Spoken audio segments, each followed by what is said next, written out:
The Joy of Meditation, Basic Meditation Method, Ajahn Brahm. Welcome back everyone to Mind Podcast. In this video we will go through the first 4 stages of meditation. You might be tempted to rush through these initial stages, but you must be very careful if you choose to do so. Skipping these early stages too quickly can result in insufficient preparation. It's like building a house on an unstable foundation. The house may go up quickly, but it could also collapse just as fast. Therefore, it's wise to spend more time laying a solid foundation before you start building the upper floors, similar to advancing to higher stages of meditation, so that these higher stages can remain stable for a longer period of time. 7 stages of meditation practice, according to Ajahn Brahm's guidance. Stage 1, present moment awareness.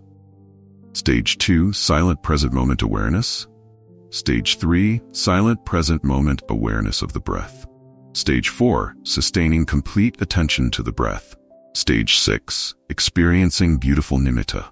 Stage 7, jhana, absorption stage. Stage 1, present moment awareness.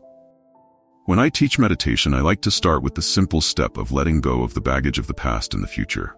You might think this is easy to do, but in reality, it's not. Letting go of the past means that you no longer think about work, family, commitments, responsibilities, your happy or sad childhood, and so on. You release all past experiences by not paying attention to them anymore. While meditating, you become a different person. You have no history, no past. You shouldn't think about where you live, where you were born, your parents, or your upbringing. You let go of all that history. In this way, when you are sitting in meditation with fellow practitioners, everyone is the same, just meditators. It doesn't matter whether you are a senior practitioner or a beginner. If you have let go of your entire history, we are all equal and free. We are free from worries, free from perceptions, and from thoughts that could obstruct us from developing the peace that comes from letting go. Eventually, every piece of your past will be released, even memories of what just happened a short while ago. Whatever has occurred no longer concerns us. Nothing lingers in our minds. This is how we let go of the past. Cultivating the mind is like a cushioned cell. When any experience, perception, or thought touches the surface of this cell, it doesn't bounce back. Instead, it sinks deeply into the cushion and remains there quietly. The past no longer reverberates in our consciousness. Some people believe that by reflecting on the past, they can learn a thing or two to solve their problems. However, if we look back on the past, we do so through various distorted lenses, which can skew our view. What we think of the past may not necessarily be what truly happened. This is why people often argue about something that just happened right before their eyes. The same event, but what they remember moments later may not be exactly what they witnessed. We often see this when the police investigate a traffic accident. 2 direct witnesses, who are completely honest in their accounts, may tell 2 entirely different stories about how the accident occurred. Thus, we can infer that our memory of past experiences is unreliable, so we shouldn't place too much emphasis on the past. Bury the past just as we bury the dead. We bury the coffin or cremate the body and end everything related to that person.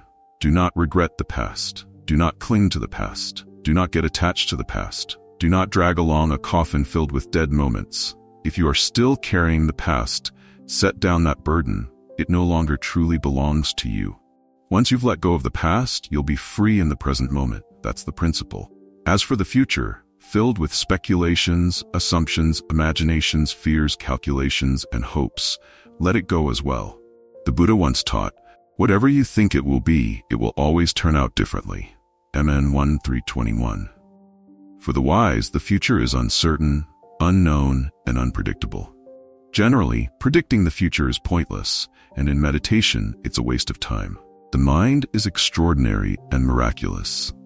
When you work with the mind, you will find that it is truly strange. The mind can do wonderful and surprising things. Meditators who struggle in meditation, finding it hard to attain peace of mind, often begin to think, "This is so boring, I have to start over, yet another hour of tedious meditation." But often something extraordinary happens. Even though they predict failure, they suddenly achieve a state of inner peace through meditation. This happens quite often. Recently, I heard about a person during their first 10 days of meditation practice. After the first day, he felt so much pain that he asked to go home. The teacher said, "Stay one more day and the pain will go away. I promise." So he stayed another day, but the pain got even worse. As a result, he asked to go home again. The teacher continued to advise, "Just one more day and the pain will be gone. I promise you." For the next 9 days, every afternoon he met with the teacher and insisted on going home because he couldn't bear the pain. Yet the teacher kept saying, "Just one more day, the pain will disappear. I know it for sure." Then, to his complete surprise, on the morning of the 10th day, the pain was gone. All the aches had vanished. He could sit in meditation for a long time without any discomfort. He was astonished by the miraculous nature of the mind and how it produced such an unexpected result. So, always remember, we cannot know the future. It can indeed be strange, unusual, and entirely different from what you think or expect. Experiences like this can offer you wisdom and encouragement to set aside and let go of all thoughts and assumptions about the future. When you think during meditation, how many more minutes do I have to sit? How much longer do I have to endure this discomfort? You're merely wandering into thoughts of the future. But you have no idea that the pain or physical discomfort can disappear in an instant. Simply put, you cannot predict when that might happen. So be patient and meditate in the beginning. Sooner or later, a miracle will happen to you. Here's another example. On the first day of a meditation retreat, you might think that your meditation practice won't yield any positive results. But right in the very first session, as soon as you sit down, everything becomes peaceful and easy. You think, "Oh, wonderful, now I can meditate." However, in the next session, things might not go as well as they did on the first day. That's entirely possible too. So what's going on here? My first meditation teacher once said something that I found strange at the time. He said, "There is no such thing as a bad meditation." This means that no meditation session or period of meditation is ever bad, unpleasant, or useless. He was right. All the meditation sessions you consider terrible and frustrating are actually the times when you're working hard to earn your wages afterward. As the saying goes, failure is the mother of success. It's like a daily wage worker who works all day on Monday, but doesn't get paid at the end of the day. "What am I doing here?" he thinks to himself. He continues working all day Tuesday, but still receives nothing. Every day that goes by feels like a bad day. He works all day Wednesday and Thursday, and still, there's no pay. Only hard labor and soreness in his body. 4 days in a row with nothing to show for it except exhaustion. Then comes Friday. He does the exact same work as he has been doing every day, and at the end of the day, his employer finally pays him his wages. What a joy! He wishes every day could be payday. Why can't every meditation session be a payday? Do you understand the example above? Those difficult meditation sessions are the times when you're accumulating points, and these points are the steps that lead to your success. The time and effort spent enduring the tough meditation sessions will build up strength and act as a driving force that eventually brings peace to your mind. When you have accumulated enough points, your mind will enter good meditation sessions, yielding positive results, and that will be your payday. But remember this.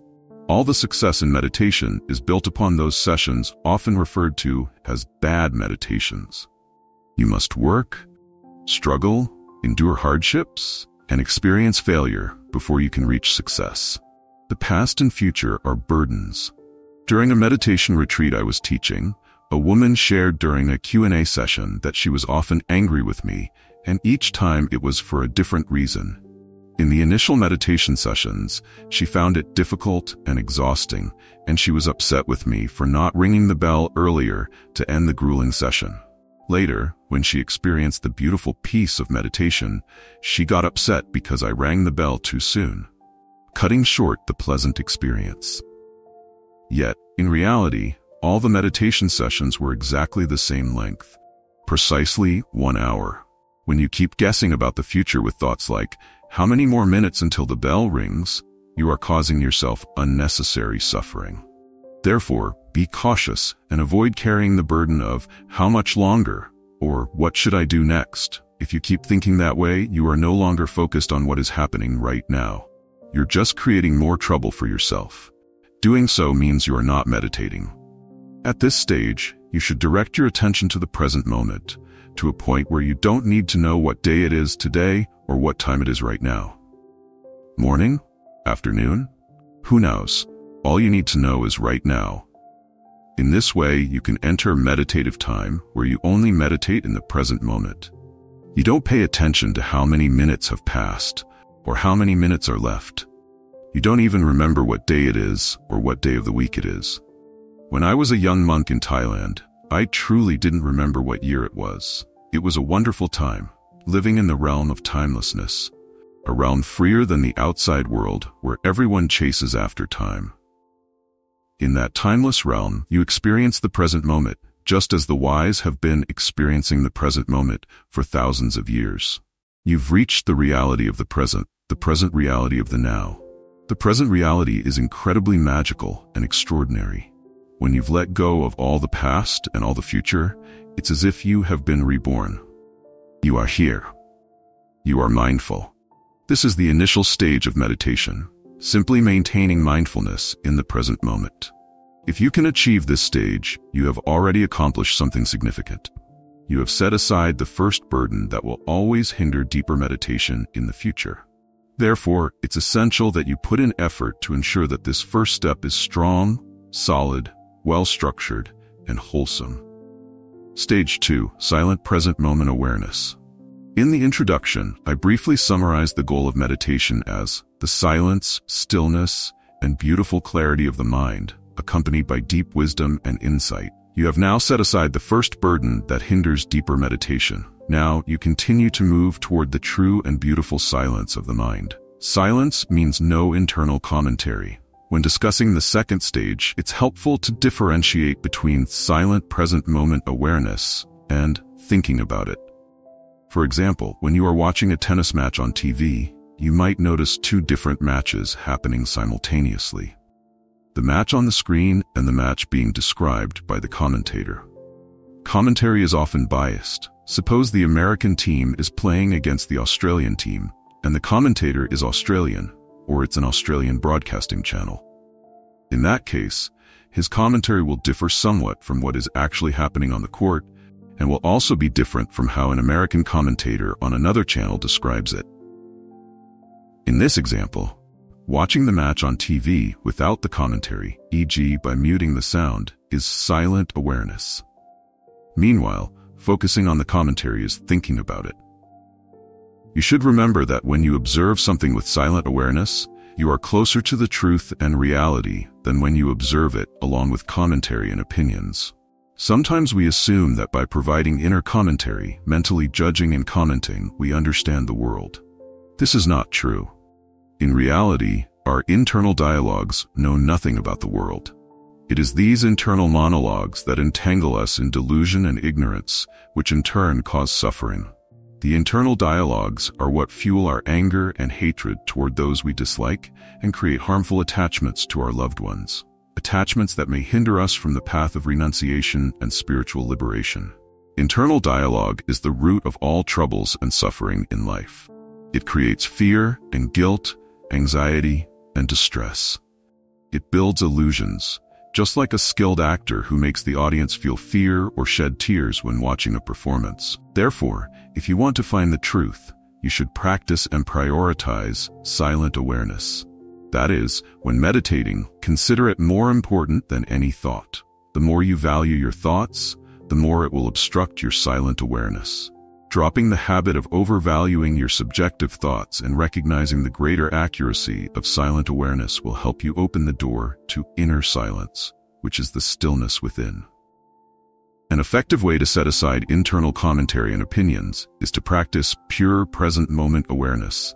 This means observing each moment so closely and deeply that you don't have time to comment or form opinions about what has just happened. In reality, most of our thoughts are simply opinions about something that has already happened. For example, that's good, that's nice. That's rude, that's not good. What is that? What's this? What does this mean? Oh, this is okay. Every thought or opinion is about something that just occurred. If you keep focusing on these, you won't have any room left to pay attention to what's currently happening. You're just attending to the old guests who have entered the house without greeting the guests at the door. To understand this better, imagine you are a host standing at the gate to welcome guests arriving at a party. If a guest arrives and you greet them, then continue chatting with them. You won't be able to greet the next guest, thus failing your duty to welcome each guest as they arrive. Before the party begins, most guests will arrive one after another. You should only shake hands with each person, and then quickly move on to greet the next guest. This example illustrates the importance of staying in the present moment, acknowledging each moment without lingering on what has just passed. You can't hold conversations with any guest. If you start engaging in conversation with any particular guest, you'll lose the opportunity to greet the next guest. In meditation, experiences arrive one by one through the gateways of the senses and enter the mind. If you welcome one experience with attention and then begin to talk about it, you won't be able to properly welcome the next experience. When you are fully immersed in the moment of each experience, greeting each guest as they enter your mind, there's naturally no space left for internal dialogue or commentary. You can't have a conversation with yourself because you are completely focused in a mindful way on each experience as it arises. This purifies present moment awareness to the extent that it becomes silent present moment awareness. As you develop this inner silence, you release another great burden. It's like carrying a backpack on your back for 30 or 50 years and walking countless miles. Only now, you finally have the courage and wisdom to put that backpack down. You feel the relief, how light and free it is to have let go of the burden. One useful technique for cultivating inner silence is to be aware of the gap between two thoughts, between two intervals of internal dialogue. Pay very close attention with mindfulness to the moment when one thought ends and before another thought begins, right there. This is silent awareness.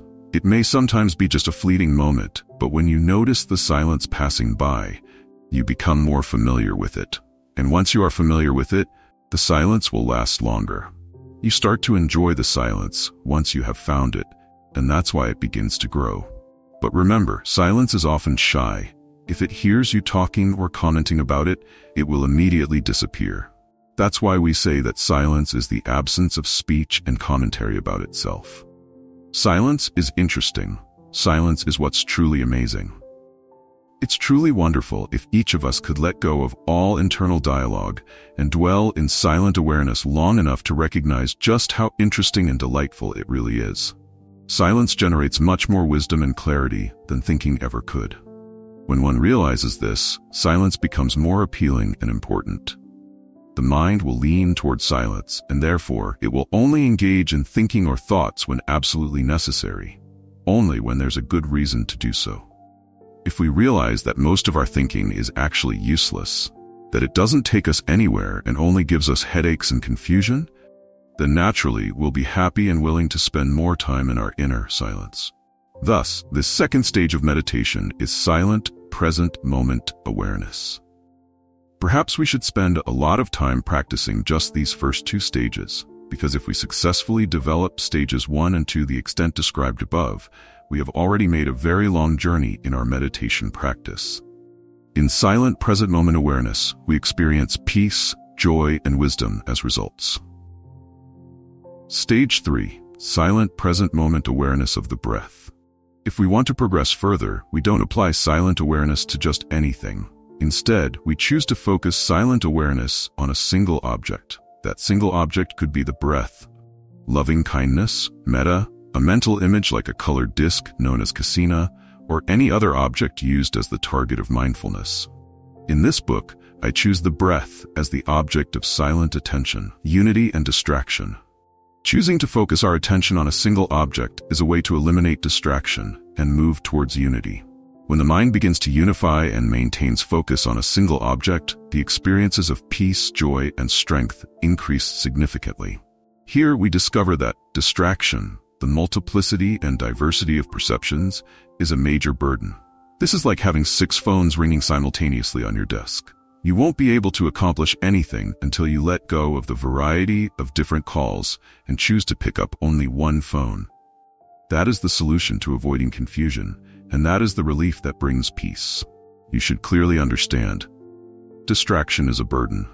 If you comprehend this, it's an important step that helps you focus all of your attention on the breath. Careful patience is the fastest way. If you cultivate silent awareness carefully for a long period of time, it will be easier for you to direct mindful awareness to the breath and follow the breath in each moment without interruption. This is achievable because you have already overcome the two main obstacles of breath meditation. The first obstacle is the habit of the mind wandering between the past and the future. And the second obstacle is internal dialogues, as described in the previous sections. That's why I want to emphasize the first two stages of meditation. 1, present moment awareness, and 2, silent present moment awareness, as solid preparatory stages for the higher and deeper stage of breath meditation. Many meditators rush to begin breath meditation while their minds are still jumping around between the past and the future, and their attention is still being drowned by internal dialogues. This happens to everyone when they first sit down to meditate on the breath. The mind initially jumps around in an unimaginable way. This is because they haven't established a solid foundation by successfully practicing the first two preparatory stages. Without proper initial preparation, they will find that breath meditation is too difficult, even seemingly impossible. As a result, most of them give up out of frustration simply because they started from the wrong place. They did not prepare thoroughly and systematically beforehand. They failed to practice the two preparatory stages successfully before choosing the breath as the object of mindfulness in meditation. On the other hand, if your mind has been systematically prepared by successfully completing the first two stages, then when you move to the breath meditation stage, you will be able to maintain awareness of the breath with ease. If you find it difficult to stay focused on the breath even for a short period, that is a sign that you have rushed and haven't fully and successfully practiced the first two stages of meditation. Go back and practice the initial exercises. Careful patience is the fastest way. It is the only way. Observing the breath, location, does not matter. When you focus on the breath, you should be attentive to the experience of the breath itself as it is happening. You observe what the breath is doing, whether it's going in, going out, or in between. Some teachers instruct observing the breath at the point where it touches the tip of the nose, while others suggest following the rise and fall of the abdomen with the breath. Some even teach observing the breath at one point and then shifting to observe it at another point. In my own experience, I find that it doesn't matter where you observe the breath. In fact, the best way is not to fix the breath to any particular point. If you fixate on where the breath touches the tip of your nose, it becomes attention on the tip of the nose, rather than attention on the breath itself. And if you focus on the abdominal area, it may become attention on the abdomen rather than on the breath. All you need to ask yourself right now is, am I breathing in or out? How do I know? There it is. The experience itself tells you what the breath is doing, and that is what you should be directing your attention to. Let go of the concern about which point or which place on the body to experience the breath. Simply focus on the experience of the breath itself. You can always experience your own breath. The habit of controlling the breath, not good. A common difficulty at this stage is the tendency or habit of controlling the breath, which makes breathing uncomfortable and unpleasant. To overcome this habit, imagine yourself as a passenger sitting in a car, watching the breath through the car window. You are not the driver, nor are you a backseat driver trying to control the vehicle. Thus, you don't need to give directions, instructions, or orders to the driver. Just let go and enjoy the ride. Let the breath breathe on its own, and you simply sit back and observe it. When you are able to maintain awareness of the breath skillfully and can recognize the breath going in and out around 100 times consecutively without interruption, without missing a single breath, then you have reached what I call stage 3 of meditation, sustaining awareness of the breath. At this point, You will feel even more peace and joy than you did in the previous 2 stages. Everything is going well. To deepen your meditation practice, you continue to the next step. Stage 4, sustaining complete attention to the breath. Stage 4, sustaining complete attention to the breath. Stage 4 occurs when your awareness expands to connect with every distinct moment of each breath in and each breath out. You are aware of the in-breath right from the first moment, from the very first sensation of the in-breath arising. Then you follow those sensations all the way through until the in-breath is complete, not missing a single moment of the in-breath. When the in-breath ends, you recognize that exact moment. You see in your mind the conclusion of the in-breath. Next, you see a pause between the 2 breaths, right before the out-breath begins. You are aware of the very first moment of the out-breath and follow each sensation of the out-breath until it is finished and disappears. All of this is done in silence and in the present moment. Moving beyond, you continue to experience each segment of each in-breath and each out-breath continuously for several hundred breaths in a row. This is why we call this stage sustaining complete attention to the breath. You cannot reach this stage by force or control. You cannot reach this stage through force, control, or grasping onto the breath. You can only reach this level of stillness by letting go of everything else in life, leaving only the silent experience of the breath. In fact, you do not reach this stage at all. It is your mind that naturally arrives there. The mind does this work on its own. It recognizes that this stage is a very peaceful and pleasant place to dwell, just the mind and the breath together. This is where the doer, the self or I of the meditator, begins to disappear. At this stage, we notice that progress happens effortlessly, without much exertion or intention. We simply need to step back, let go, and observe whatever is happening. If we allow the mind to do its own work, it will naturally gravitate towards pure unity, peace, and a delightful state. This is the mind's own unification with the breath in each and every moment. It is the unity of the mind, the unity in each moment, the unity within stillness, the beginning of the beautiful breath. I refer to stage 4 as the launch pad of meditation, because it is from here that meditators can leap into higher, blissful states of meditation. When we simply maintain this unity of the mind by not interfering, the breath will start to fade away. The breath will begin to dissolve as the mind shifts its focus to the center point of the experience of the breath, which is peace, freedom, and bliss. At this point, I introduce the term beautiful breath. The mind now perceives the breath as extraordinarily beautiful and peaceful. We focus on this beautiful breath continuously, moment after moment, without any interruptions in the flow of experience. We pay attention to this beautiful breath effortlessly and for a long period of time. Now, as I will explain further in the next chapter, when the breath disappears, all that remains is beauty. This bodiless beauty becomes the sole object of the mind. The mind now takes itself as the object. We no longer pay attention to the breath, the body, thoughts, sounds, or the external world. All we are aware of is beauty, peace, bliss, light, or whatever name our perception gives it. We are simply experiencing beauty, continuously, gently, with the magnificent emptiness of it. Nothingness is beautiful. For a long time, we have already set aside the restless internal monologue. No more descriptions, no more evaluations. At this moment, the mind is so quiet that it cannot speak of anything. The meditator is beginning to experience the joy that is blooming within their mind. That joy will grow, increase, and become solid and powerful. At this point, the meditator is now ready to enter the jhana states, deep states of meditative absorption. I have described the first 4 stages of meditation. Each stage must be successfully practiced before moving on to the next one.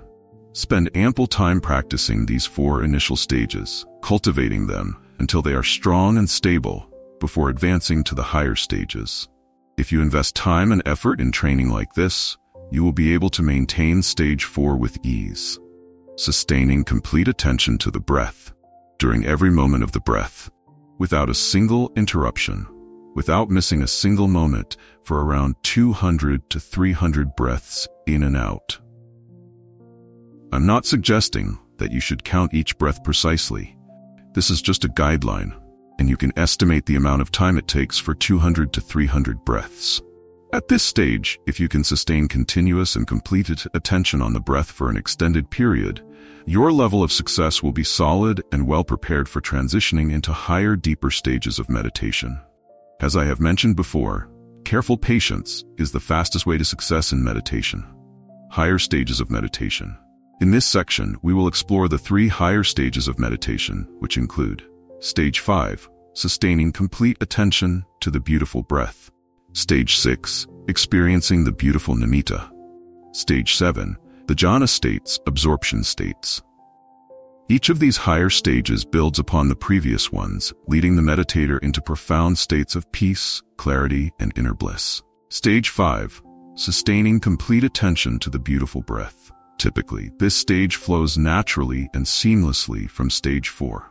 As briefly explained in the previous chapter, when complete attention rests easily and continuously on each breath experience, without anything interrupting the steady flow of awareness, the breath will automatically become more refined.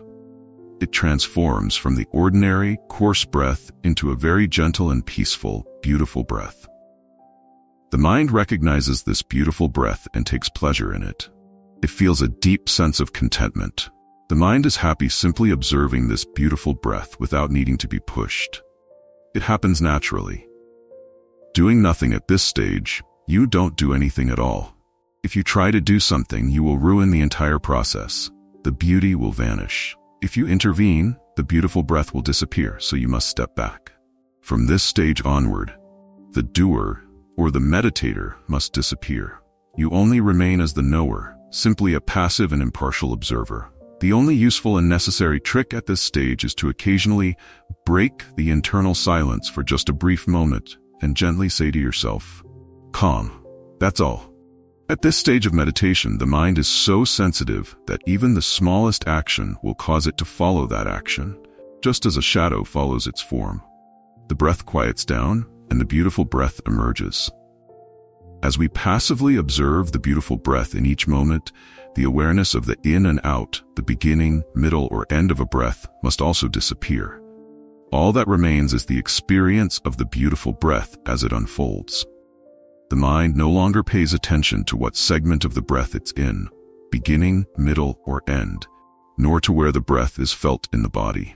At this point, we are simplifying the meditation object. We experience the breath in this moment, stripping away all unnecessary details.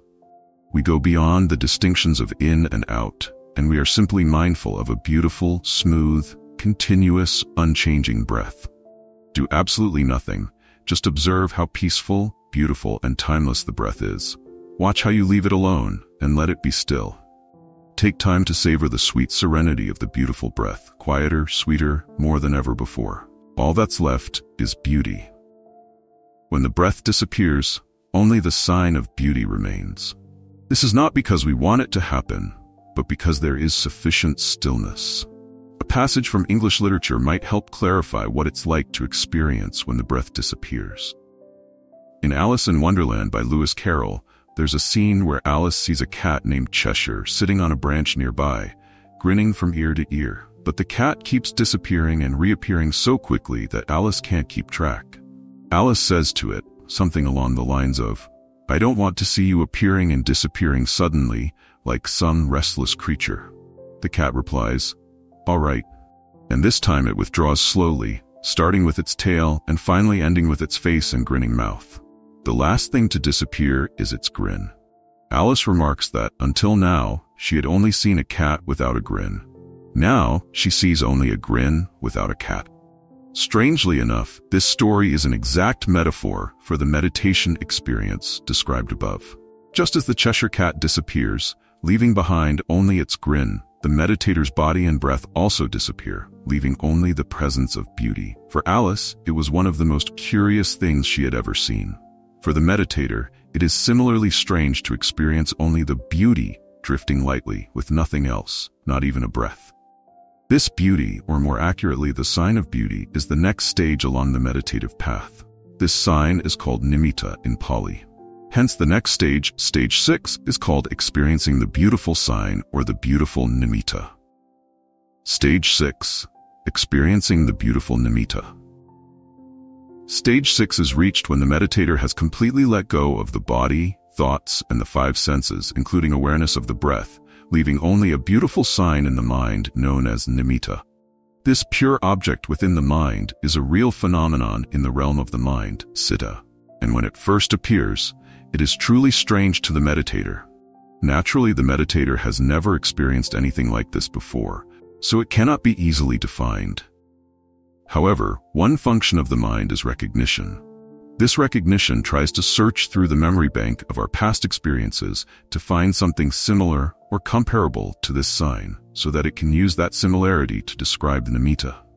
For most meditators, this out-of-body beauty, the blissful sense of the mind, nimitta, is often perceived as some form of beautiful light. Some meditators see nimitta as a white light, others see it as golden light, and some perceive nimitta as a pearl-like blue light, etc. However, it is not a physical light because the meditator's eyes are usually closed, and visual consciousness, the eye's ability to see, has long since shut down. The nimitta is actually the mind's consciousness, free from the world of the five senses for the first time. The nimitta is like a full moon, akin to a bright and clear mind, emerging from behind the misty clouds. It is the manifestation of the mind itself, not actual light, but for most meditators, it appears as light. The nimitta is often perceived as light, simply because this is the best way meditators can describe it. For other meditators, the mind's recognition function may choose to describe the nimitta using terms related to bodily sensations, such as a deep sense of stillness, ecstatic bliss, or profound pleasure. However, remember that the body's sensory consciousness, which perceives sensations like pain, pleasure, heat, and cold, has long since shut down, so the sign is not a physical sensation. It is merely perceived as something equivalent to an ecstatic pleasure. While some meditators experience this nimitta sign through a sensation, others may see it as light in the mind. However, in reality, they are all trying to describe the same mental phenomenon. Their nimitta is the same phenomenon, the same mental object. They are all experiencing the same pure object of the mind, but the differing descriptions come from each individual's unique way of perception. Characteristics of the nimitta. A meditator can recognize a nimitta by the following 6 characteristics. 1. It only appears after stage 5 of meditation, i.e. after a long period of experiencing the beautiful breath. 2. It only appears after the breath has completely disappeared. 3. It only manifests when all 5 senses, sight, sound, smell, taste, and touch, are absent. 4. It only emerges in a silent mind when all descriptive or analytical thoughts, inner dialogues, have completely disappeared. 5. It is strange but highly captivating. 6. It is a simple object, extraordinarily simple, yet beautifully radiant. I mention these 6 characteristics to help you differentiate between a real nimitta and an imagined one. Many times when the nimitta first appears, it can be very faint. In this case, the meditator must immediately return to the previous stage, sustaining complete attention to the beautiful breath. Stage 4. Many people reach the nimitta stage too early.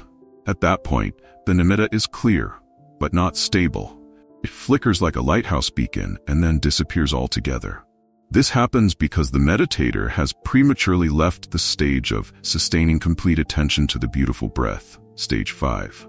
That meditator should immediately return to that stage. A meditator must be able to sustain their attention on the beautiful breath with ease for a long period of time before the mind can maintain pure awareness on the nimitta, which is far more subtle. Thus, you should train your mindful awareness on the beautiful breath. Practice patiently and diligently. When you progress to the nimitta, it will become clear, stable, and easy to maintain. Letting go. Why does the nimitta appear faint? The main reason the nimitta appears faint is that the level of satisfaction is still too shallow. You still want something more. Typically, you might want a clearer nimitta, or you may want to attain the jhana, absorption state. Therefore, you should let go of that desire. Cultivate a sense of satisfaction with the beautiful breath, and then the nimitta and jhana will naturally occur. In other words, an unstable nimitta appears because the doer is still unwilling to stop interfering. The doer is the one who controls, directs, and acts like a backseat driver, constantly meddling in things that are not their concern, making a mess of everything. Meditation is a natural process that leads to rest, and it requires you to completely step aside. Deep meditation can only happen if you truly let go of everything. This means letting go in a way that the process happens beyond the meditator's reach. One skillful way to achieve such deep letting go is to consciously offer a gift to the nimitta and instill trust in it. For example, you are meditating and in a state of deep continuous silence. The way to maintain and develop the nimitta effectively at this moment is to create a sense of trust in your mind. In this way, gently break the silence for a brief moment and silently say to yourself that you completely trust the nimitta, allowing the doer to let go of all control and fade away.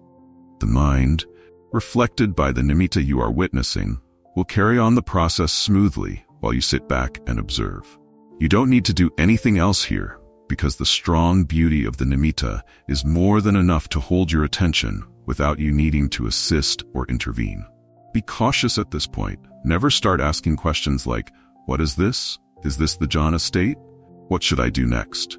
These are the doer's attempts to interfere with the process again. Such questioning will disrupt the process. You should only evaluate anything after the journey is over, i.e., after exiting the meditative state. Good scientists always assess after the experiment is complete.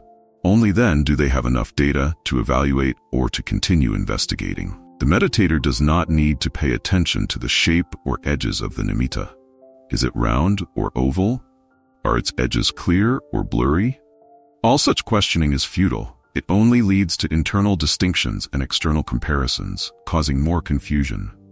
Let the mind naturally gravitate to where it wants to go, usually to the center of the nimitta.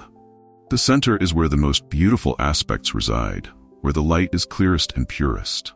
Let go and simply enjoy the journey as your attention is drawn to the center, or as the light expands and envelops you.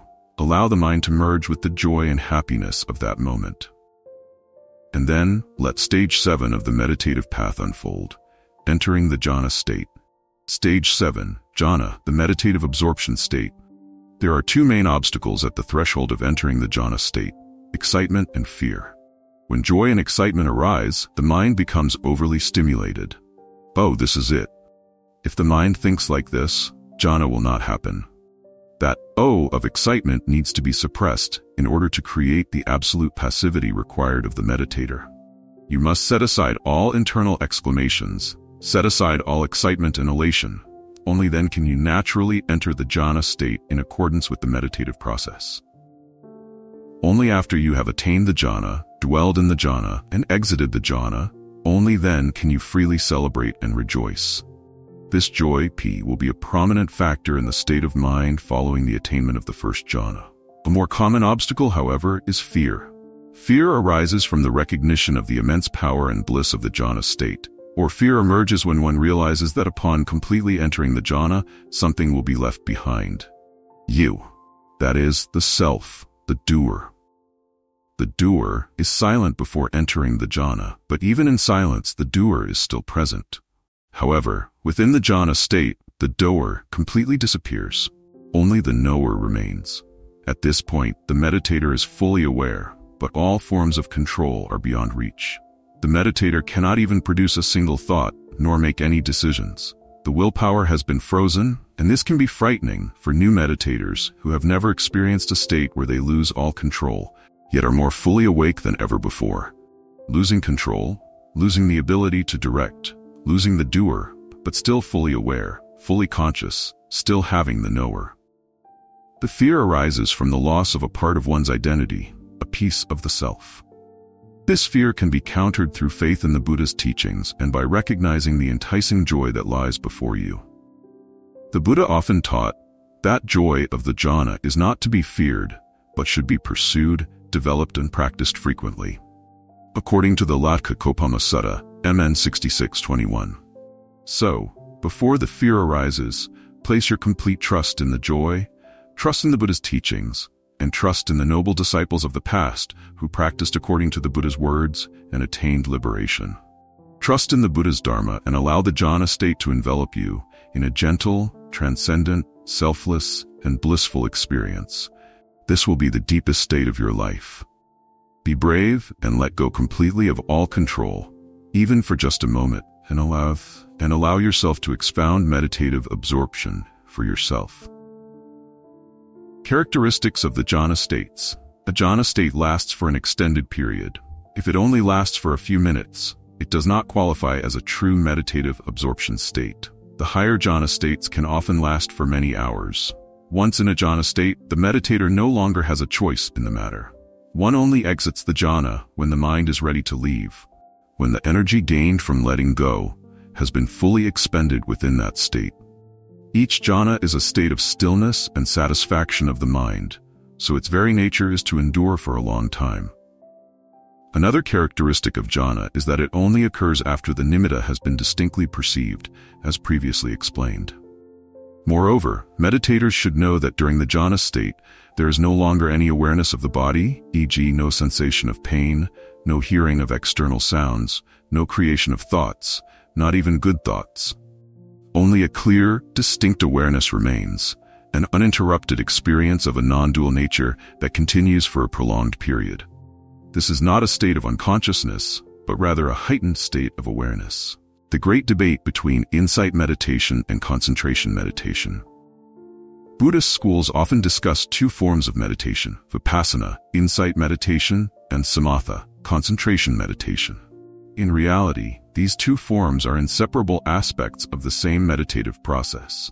Samatha, concentration or tranquility, is the happiness and peace that arise from meditation, while vipassana, insight, is the clear understanding and wisdom also gained through meditation. Tranquility leads to wisdom, and wisdom leads to tranquility. Anyone who has read all the instructions in this book and mistakenly thinks this is only about samatha meditation and has nothing to do with vipassana should remember that the instructions in this book are not solely about samatha meditation, nor are they solely about vipassana meditation. They are simply about meditation. Meditation is the cultivation of the mind, bhavana, and this method was directly taught by the Buddha, Anaphor 125-27, MN 151, 13-19, and has been repracticed in the forest tradition of northeastern Thailand, which includes my teacher, Ajahn Chah, who followed and passed down these teachings. Ajahn Chah often emphasized that samatha and vipassana cannot be separated and cannot be developed without right view, right intention, right conduct, etc. Samatha and vipassana are like two sides of the same hand. According to the Theravada tradition, they are inseparable. To progress through the 7 stages I have described above, a meditator needs to have an understanding and acceptance of the Buddha's teachings, and their virtue must be pure. Insight meditation, vipassana, is an essential part of the meditative method presented from the beginning of this book until now. In particular, this form of meditation can generate wisdom, penya, in 3 important areas: wisdom to address difficulties, dukkha and obstacles that impact everyday happiness, wisdom in meditative practice, and wisdom to understand the nature of the self. Let's now look at these 3 aspects in more detail. Wisdom to address difficulties affecting everyday happiness. When a difficult problem arises, death, illness, loss, or even an argument that causes hurt, it is not just suffering, but it also disrupts everything. It's like being lost and blind in a dangerous, deep forest. When someone is lost in the forest, if someone is lost in a dense forest, that person should climb up the tallest tree or find the highest point to observe the surroundings at a broader level, perhaps spotting a river or a road leading to safety. Once a person has this general overview of the situation, they will no longer feel confused or disoriented. In this example, the dense forest symbolizes the confusing and chaotic problems of daily life. Climbing up the tree or reaching a high place represents the practice of meditation, which brings calm and clarity, allowing wisdom or vision to arise. Therefore, when you face a difficult problem, don't keep dwelling on it endlessly. If you keep thinking about it, you will only get more entangled in the dense forest. Instead, carefully follow the meditation instructions described in this and previous chapters, and you will be able to free yourself from your difficulties. You will climb above the forest, and from that advantageous position you will be able to gain the wisdom needed to understand what you should do and what actions need to be taken. When you are lost or confused in life, The solution or the answer to dealing with these situations will arise from a calm and tranquil mind. That answer is the wisdom that can see through the difficulties affecting your life. Wisdom in meditative practice. At the end of a meditation session, take a few minutes to reflect and review everything that happened during your meditation. You don't need to take notes while you are meditating because you can easily recall the important aspects after the session is over. Was your meditation peaceful or just boring? Now you can ask yourself why it was peaceful or why it was boring. What did you do to experience peace? Or what caused the boredom? Did your mind wander off into a fantasy world, and if so, was that peaceful or helpful in any way? Such reviewing and questioning should only be done after the meditation session is over, and it will give rise to wisdom that looks into the method of your meditation, and the nature of that meditation experience. Gradually build this habit. No one can meditate perfectly the first time. The wisdom gained by reviewing your meditation after each session will deepen your meditation experience, help you gain a deeper understanding of your own practice, and allow you to overcome obstacles. Developing this insight to examine your own meditative practice is truly important, and I will address this topic again in future chapters. Part 2 of the video. This means that you need wisdom to succeed at each stage that I have just explained. To be able to let go of everything, such as your thoughts, you need some wisdom to understand what true letting go means. As you become more skilled in these stages, your wisdom will deepen further. And by the time you achieve the absorption state, jhana, it will transform your entire understanding and wisdom. Incidentally, the wisdom gained through meditation can be applied to the difficulties and challenges in the everyday life of a practitioner. This is because the tendencies, fetters that create obstacles in meditation are similar to the attitudes that cause difficulties in daily life.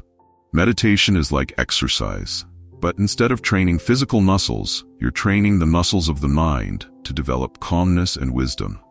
Then you can use both concentration and wisdom to make progress and apply them in daily life, bringing happiness and success.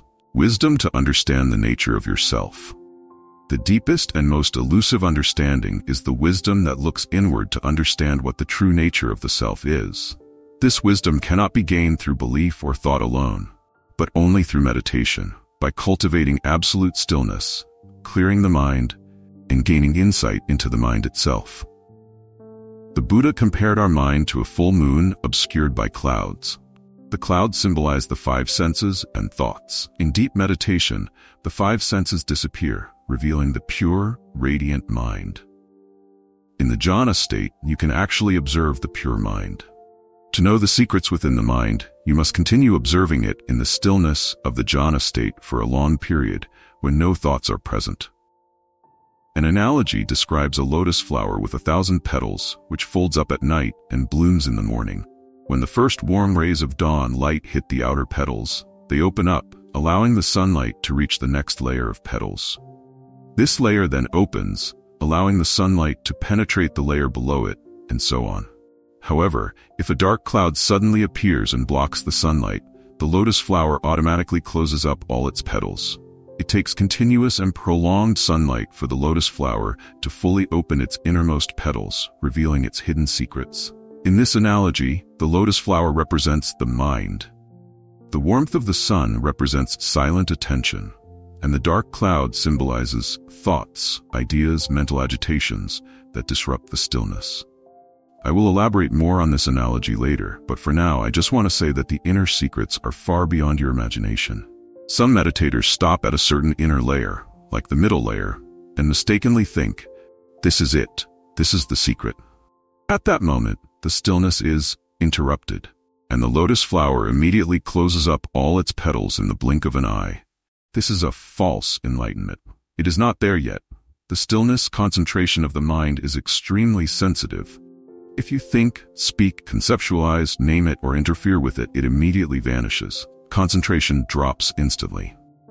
When your meditation practice has truly deepened, you can maintain the stillness for many hours, observing the mind free from obstacles, watching the innermost layer of the lotus flower fully unfold to reveal the precious gem at its core, and then realize the ultimate wisdom, the true nature of the self. You must find it for yourself, by yourself. In the previous chapter, I advised that patience is the fastest way in meditation. Patience is also essential for the 3 meditative stages we have discussed in this chapter. All these stages are stages of letting go, with each stage depending on the careful success of the previous one. There's no skipping from stage 1 to stage 3 or 7. The more you try to skip, the slower you will progress, and you may even have to start over. Finally, when you attain the jhana state, that's when you have truly let go of everything. This is the deep letting go that results from diligent and careful practice. There is much more to meditation than everything I've shared up to this point. In these first 2 chapters, I have only discussed the basic method of meditation, the 7 stages to reach the first jhana, first meditative absorption. There is still much to be said about the obstacles, the qualities of mindfulness, other meditation objects, besides breath, and more. Let's now begin to study in detail the obstacles and how to overcome them.